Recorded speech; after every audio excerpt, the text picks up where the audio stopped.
This wasn't a movie necessarily about arrogance or about someone who put up walls. In the 2.25 hours you watch this movie, the guy had 38 monologues in the form of songs where you did nothing but hear the words come out of him. And that's what we've gotten from him for 60 years. But we're not happy with it. Yeah. We want to know more. Right. And the fact that he's played games and told stories and fed the narrative press machine stories as well as truths only indicates to me a kind of desire to keep what's most real to himself.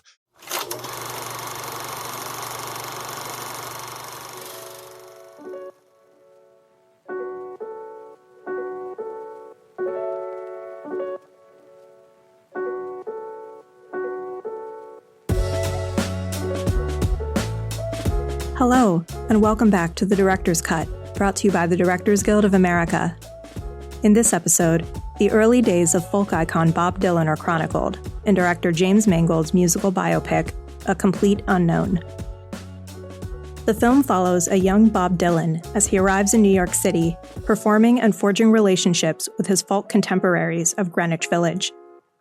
As he begins his meteoric rise, he strives to break free of his folk identity, culminating in a groundbreaking and controversial performance that reverberates worldwide.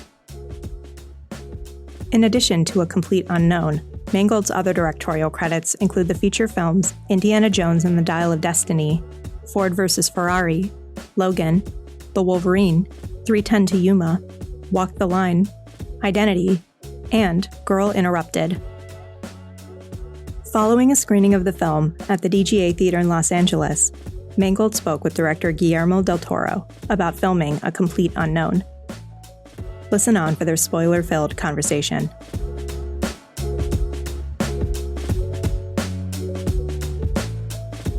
And, listen, we should start because I have so many things. First of all, for me, in live action is my favorite movie of the year. I really think the craftsmanship is superb. And, everybody in this room knows what we're talking about. Oh, my God. Thank you. We've known each other since 1996. It's a great story. It's a great story with the Weinsteins. Yes. He had a film called Mimic, a wonderful kind of fantasy horror. Yes. And I had this film called Copland, and we were both going through mutual, thank you, and we were both going through mutual hell. I went first. I went through the grinder first. So, and I had no idea who this guy was. And Weinstein comes up to me and he says, I'm bringing Guillermo del Toro to your preview screening, and he's going to tell you how your sound is all fucked up. And he's mixing at Skywalker, and you're at Sound One, and you should be at fucking Skywalker or some bullshit like that. And then, so I don't know who this guy is, and I'm already got a grudge against him because I'm like, he's some rube for Weinstein who's coming to tell me my sound sucks. And the preview ends, and Harvey pushes this guy up in front of me, and he goes, tell him. And Guillermo goes, I think your movie is fucking excellent. And he goes, and Weinstein goes, get the fuck out of here or something. What happened, it was my anniversary, and Harvey says, you gotta go and tell him your notes, and they had done that to me. He says, I'll pay for a private plane to fly you from New York to Guadalajara in time for your anniversary. Well, you gotta tell him. And I go in and I say, I liked it. And that was it. And he flew me private to Guadalajara. So no, it was, and your face. So I loved him from the first time I ever met him, is the bottom. Yeah. Anyway, I love everything you've done. I think you've done the greatest Western, which is Logan, for me in decades, and the greatest Western too, et cetera, et cetera. And everybody knows what we're talking about here. One of the lost arts is staging. Either it becomes too showy and indicates itself, or it's elegant and discreet and beautiful. Every single piece of staging in this movie is a mini masterclass. Oh, my God. My God. Thank you. That's, it's something, for me, there's a kind of balance that you speak about so eloquently, which is to find a way. Of course, we want to tell a movie in a stylish way, but I also don't want you thinking about the style. And I feel like maybe for me, I'm a more conservative than the Times, because I feel like sometimes I feel like we feel pressure as directors to kind of assert ourselves.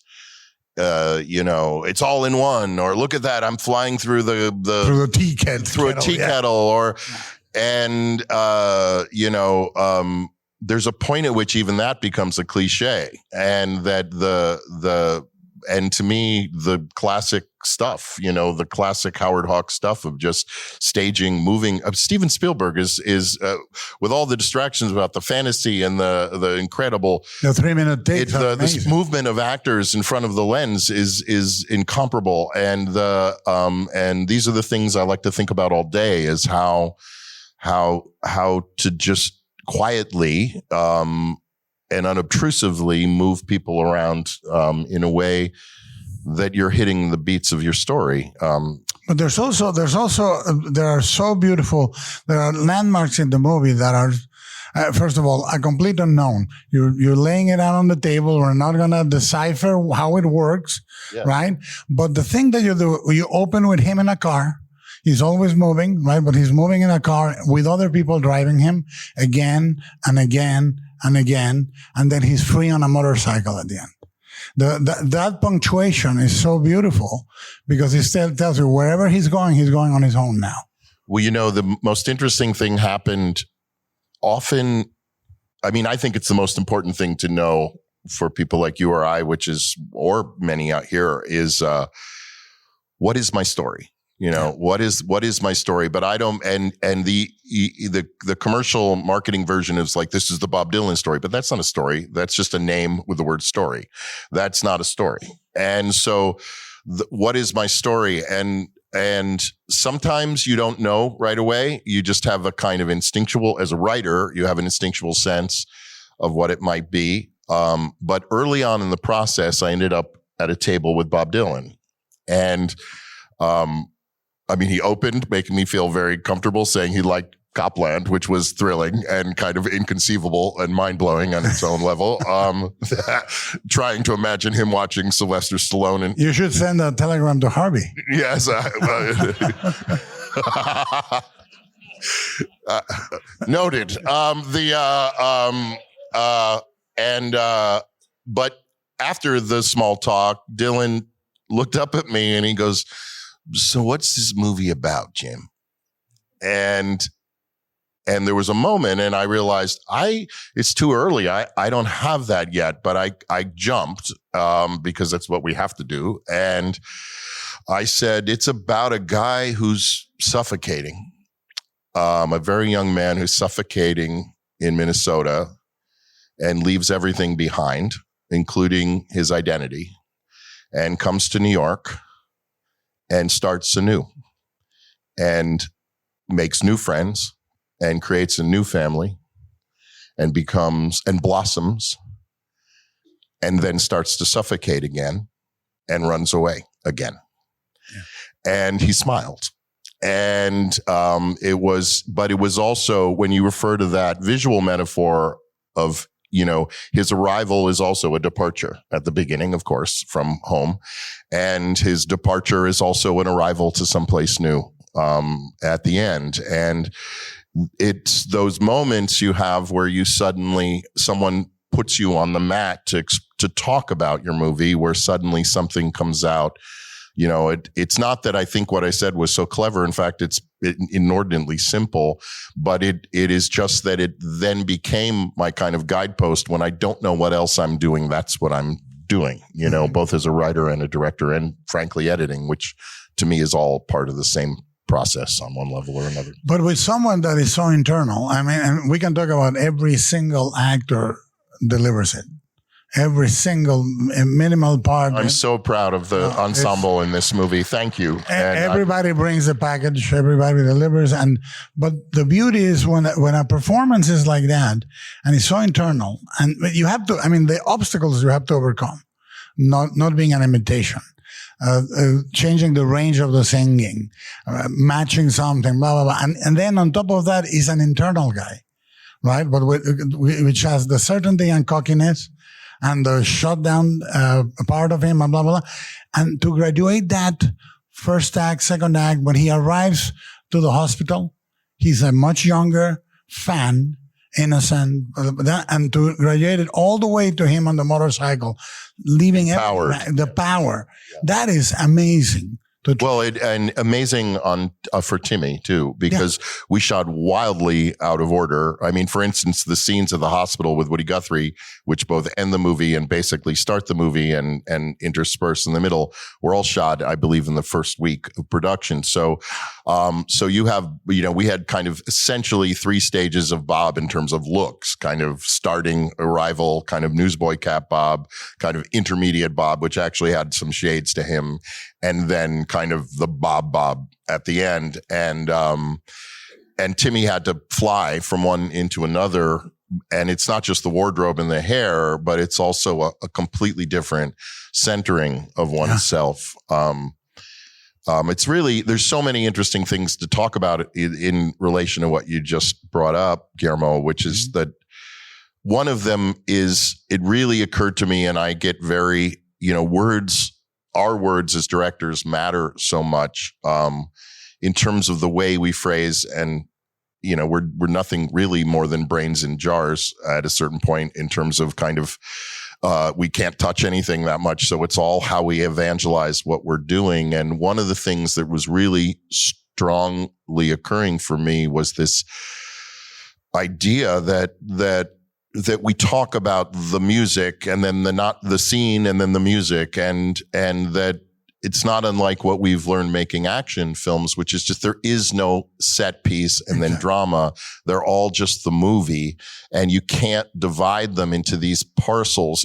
Obviously for production purposes, but we have to be really conscious of not allowing the song. The song is a scene. The song is part of the scene. It's not a scene and then a song.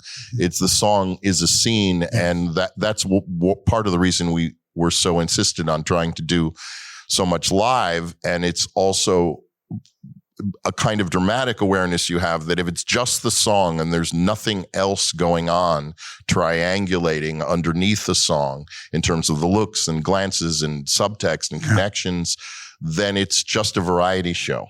And that's not what we're doing. So this maintenance of awareness is really important. And then the idea, yes, there's an enigmatic quality to Dylan. And from the moment of structuring the screenplay, I was very conscious of trying to follow Milos Forman and Schaefer's example in Amadeus, which was the kind of, instead of trying to unlock Mozart, of course they unlock the people around Mozart and the wake that he leaves upon them. And then the movie, in a sense, becomes, how do we contend with genius, and how does it make us feel about ourselves, and how do we relate to it, and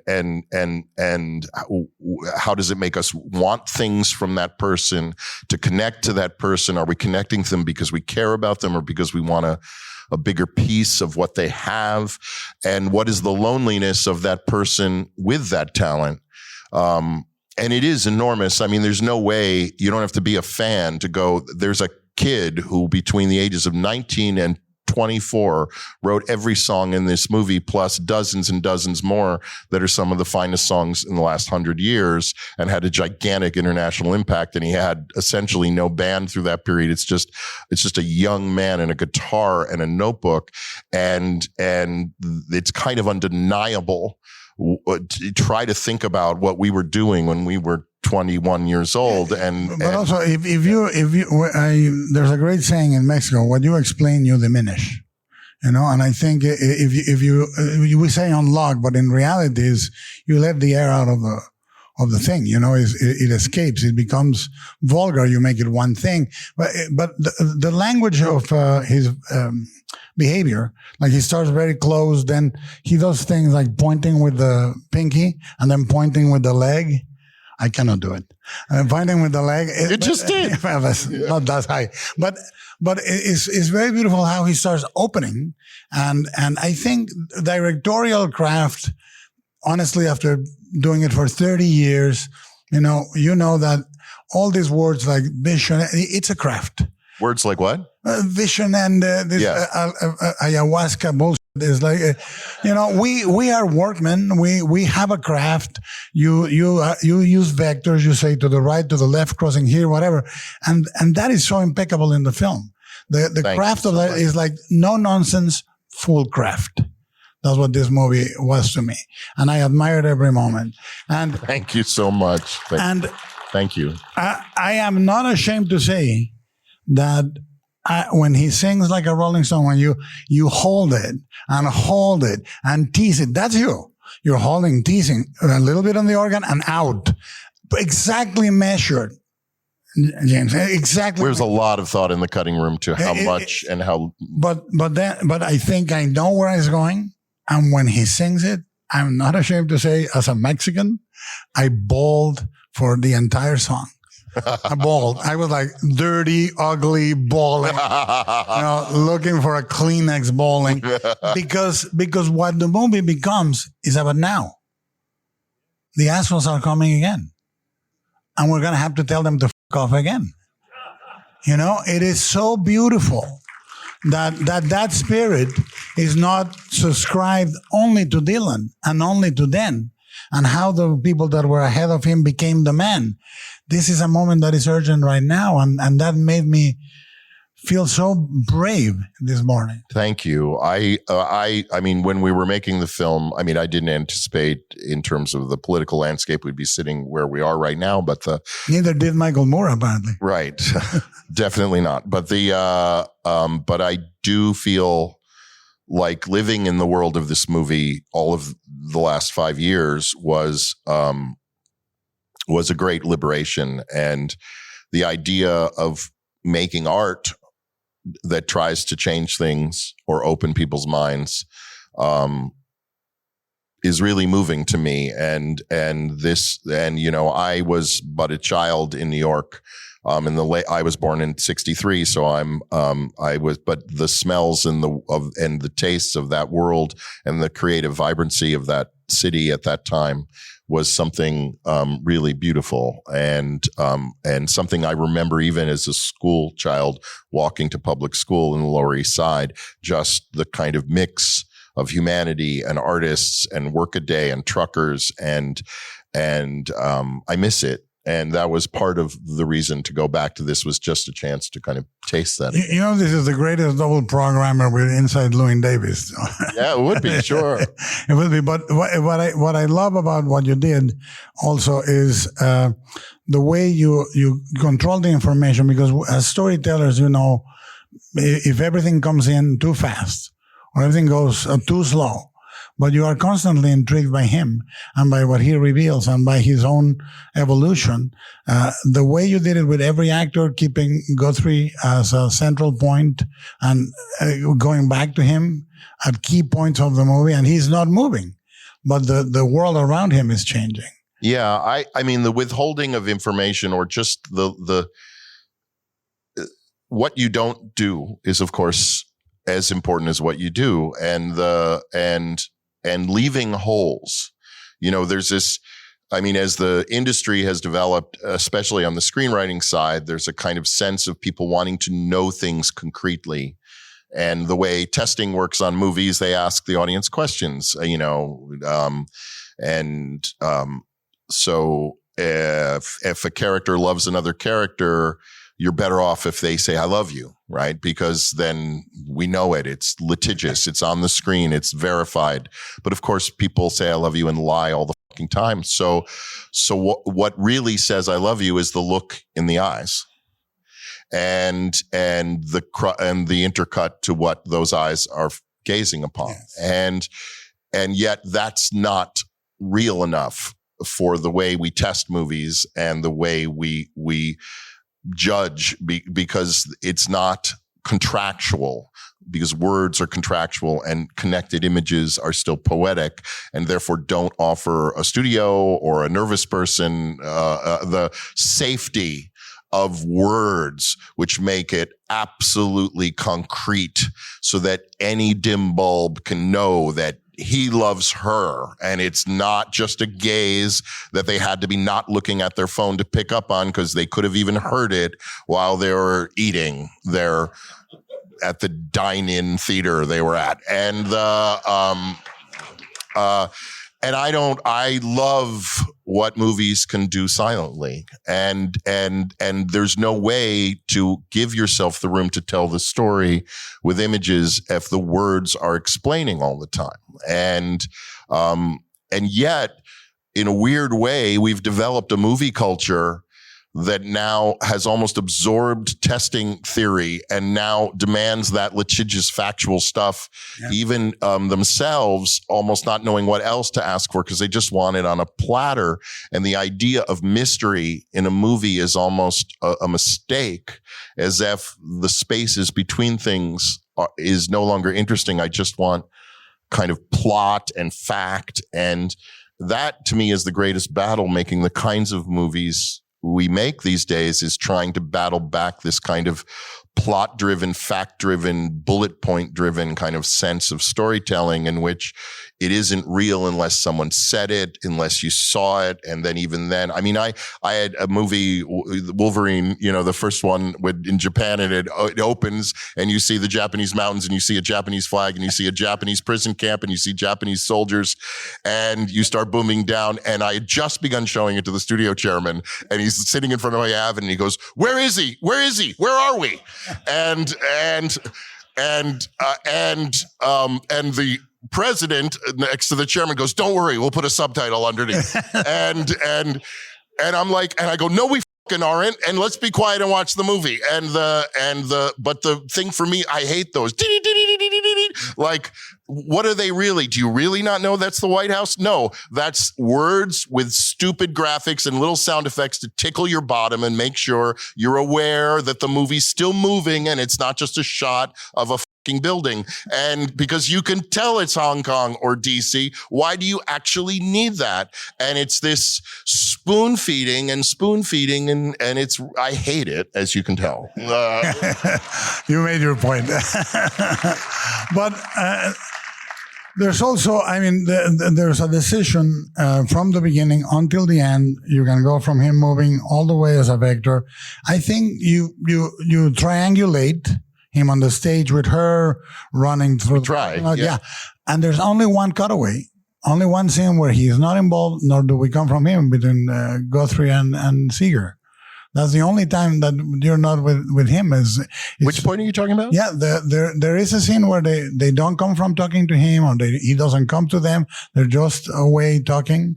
And it's the only time. That's a decision that is for the actor and you. I mean, I think the kinship you and Timothy had to be on screen, 90% of the time? Yeah, I can't express enough gratitude to that young man. First of all, we decided to make this movie together in 2019, and we met at the Toronto Film Festival as I was there with Ford versus Ferrari, and great movie, by the way. Thank you. Yes, thank you. And he came to the premiere, and we met in the hotel there, and we were like, and I remember saying, there's a lot of work to do in the script, and there's going to be a lot of, it's going to be a hard movie to do for the money, and we're going to all have to really hold together. And he was like, "I'm down." And I said, "Go buy a guitar." And so the one thing I have to say is it was very painful for me when COVID hit, because I really felt that this was a special project. And then Timmy had to go do other commitments, and I did Indiana Jones, and then I came back from that, and we got ready to make this again, and then the industry strikes hit, and we were 10 days from shooting, and then shut down again. But the one positive in all that heartbreak of starting and stopping was that young man, and a lot of the cast, Monica Barbaro as well, who's incredible, is Joan Baez, I think, in this movie. They got a chance to just work longer, to just make those songs their own and to make those instruments their own. And I remember a long time ago when I had the pleasure of sitting with Johnny Cash in his home. When I was writing that movie, he just had this one great thing he said when the moment he kind of agreed, "All right, you can do it." And he goes, just make sure none of them actors hold their guitars like a baby. And he goes, every time I see a Hollywood movie with an actor playing a musician, they hold their guitar like it's destined to be in the Hall of Fame. And then he picked up his guitar, his Johnny Cash super giant guitar, and he walked across the room for me. And he goes, I pull mine around like this. And he held it by the neck, and it bounced along the carpet and the floor, and like almost like a caveman dragging a quarry. And it's always stuck with me that it's not just can they play the chords and can they do the fingerings, nor is it just can they sing, but it's also can they own the tools? Do the tools seem an extension of themselves, or do they still seem like a foreign object? Which, of course, these are the challenges of all acting and props and our relationship to things. But time makes that so much more possible. But I think that's what I am referring to. I love to talk craft with directors, and that's why I'm here so often. But I love to talk craft because it is a craft, and part of the creating of a reality is to be familiar with the things that are there. They're not props. They're not, and the creation of that within a budget. That you were tight on the budget, tight on the schedule, but the way it telescopes, there's nothing fake. I'm the team I've worked with for years, Francois Audouy, the production designer in this film, Ariane Phillips, costume, and Faden Papa-Michael, DP, and many others filtering around them are top notch and also really work together beautifully. And honestly, the studio was very supportive. We came to them at times just like saying, we can't do this way. And we had tremendous support from them, although I'm sure we were pulling their hair out in private. But the reality is that everyone in the cast worked for cut rate, and the entire crew stayed committed to the movie over 5 years, and cast, so that that in itself in this business is, imagine being a producer, myself and Fred Berger and the others on the movie. How do you keep all this together? With all the other temptations and things and offers flying around, how do you keep this underrate offered fragile movie together for 5 years in this business? And that was also the commitment of Timothy and the commitment of the other actors and their faith, honestly. And I'm grateful to them. So yeah, and I think that the other thing for me that is spectacular is to keep the studio Searchlight is unwavering about these things. They can commit to you for the 5 years and stay with you. That is a rarity these days. And I'm difficult. Yeah. Well, you did arrive late. Just to the edge. But the other thing that I feel, and the difference for me with the Johnny Cash and this, their purpose is completely different. Completely. Meaning, I went in, I said, a biopic, right? And it's not. It's so much more. And the reason I think is so urgent now is it portrays a moment that is a teetering moment, historical for America and for the world, and is right at that tipping point. And it's very rare to see that history hinge towards the future. Well, and it's almost oddly comforting to also know we've been here before. Yes. And but one of the interesting things I often think about, and I think about it in relation to my own work, but I thought about it in relation to Bob while we were making this film over the last several years, is that also that in terms of what you're speaking to, which is so often when we as artists try to communicate about, let's say, politics or cultural values or moral ideas, we do it so directly. It's almost kind of like what we were talking about 15 minutes ago in terms of over-explaining. We don't use allegory. We just make a movie about this, and it's clearly this, and it's right there in your face. And Bob's talent, unlike a lot of the other folk singers of that era who were writing very specific songs about injustices and beautiful ones, and Bob did some too, but notice how talented he was to kind of bring everyone in. The answer, my friend, is blowing in the wind. What does that mean exactly? He's pulling you in. He's making you think, but he's also not telling you how to solve the problem. That's up to you, and he's not prescribing or alienating people, but bringing them in. And I'm very conscious of that when we work, not to make dumber work but to reach something beyond my circle of friends, that we have to not be making choices between making really interesting movies that have a struggle to gross and play only in the big cities to a certain crowd. And then the rest of the time we make these giant pieces of anesthesia that help the entire country sleep. We're complicit when we do that, because we're not asking any questions. And